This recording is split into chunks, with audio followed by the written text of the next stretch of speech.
Hey there, welcome to my gaming channel, Syndrome Gaming. This is another video tutorial for the Heavenly Spire of Legendary Gaming Heroes. My in-game name is Ronin Ros.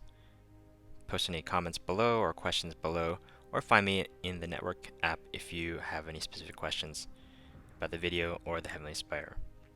So if you haven't seen the beginner's tutorial on the basic strategy of crafting a deck, I would definitely check that out first.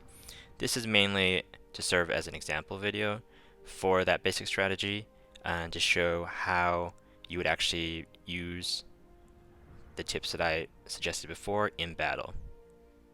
So here I'm on the last stage of the first tower with Earth Divinity requirements for God, Demigod, Mystic, and Creature. Now I've already crafted a deck for this stage. And even though I could beat the stage pretty handily because I have a lot of the cards that are necessary for the stage, I've purposely built a deck where I only have 3 cards that are useful.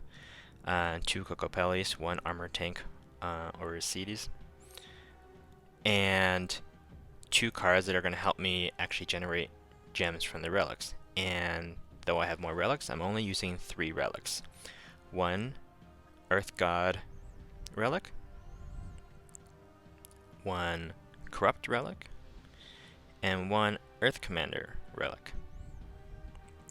I'm also using an Enchanted Dogen's Axe and Exultant Saber, but neither of those would be producing gems. So let's enter this battle. Now, before you go into the battle, it's always good to just double check to make sure that you have the cards of the affinity, because the keys only generate twice a day and you don't want to waste one using the wrong deck.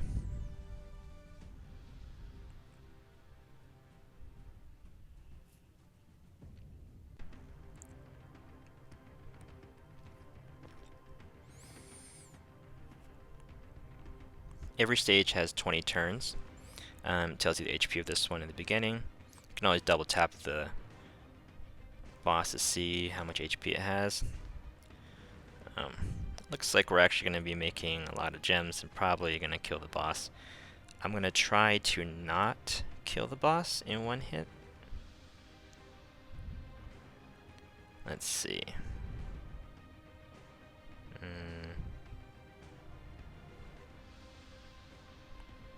Now that's going to be a match. How about that? Unfortunately, I think this actually is going to do it. Oh, no. Perfect. So, okay. We have not killed the boss, and which is perfect, because now I can show exactly how I've intended to do this. Now, Cocopelli makes 8 gems, right? So I've got 1, 2, 3, 4, 5, 6, 7, 8 gems on the board. When I use Cocopelli, it's going to start actually giving the ability to activate the gems, activate the relics. But let's say I am not able to make that many gems. What I'd want to do is I just want to match some non-earth gems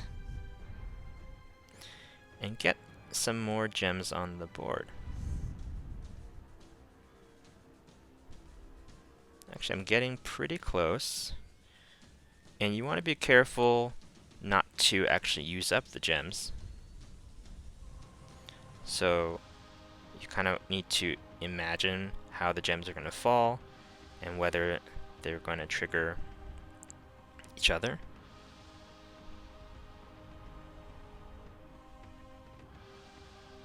You see, I have done nothing but match non-Earth Affinity gems, and now all the relics are doing the work for me.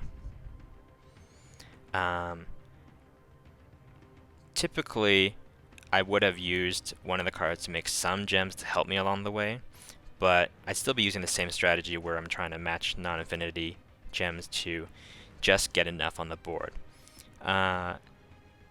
When you're in that situation where your relics are already starting to pump power gems for you, you want to keep it up as long as possible. So now, if I were able to get to the next turn with what I have, it's going to make more power gems for me. But I want to see, do I have, luckily actually in this board, I don't have 3 gems that are in a row, so I want to try to maintain that. Let's see, what can I do? Well, probably the easiest moves usually are at the top. Okay, so like these 3 light gems actually, because you don't disrupt a lot of the stuff at the bottom, which sometimes will end up matching gems. So I could probably do it again with this fire gem here.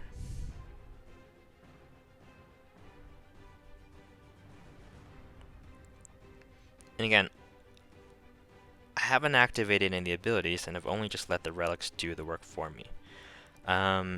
So you can keep doing this, and eventually 3 gems will start to line up, and that's usually for me the sign where I'm going to start to use the abilities. So let's see if I can do any more matches here without actually doing anything.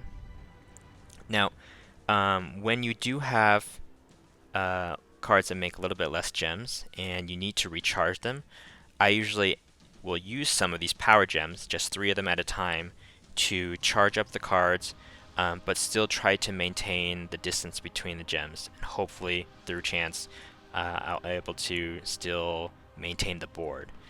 That's where the chance part of it comes into play, is that where the new power gems form, sometimes you're unlucky and they form right next to each other, and sometimes you're lucky, like in this case, and they just sort of form away from each other. So I actually don't see any more obvious options. So what I'm going to do is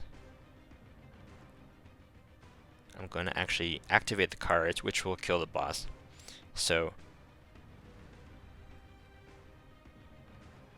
okay.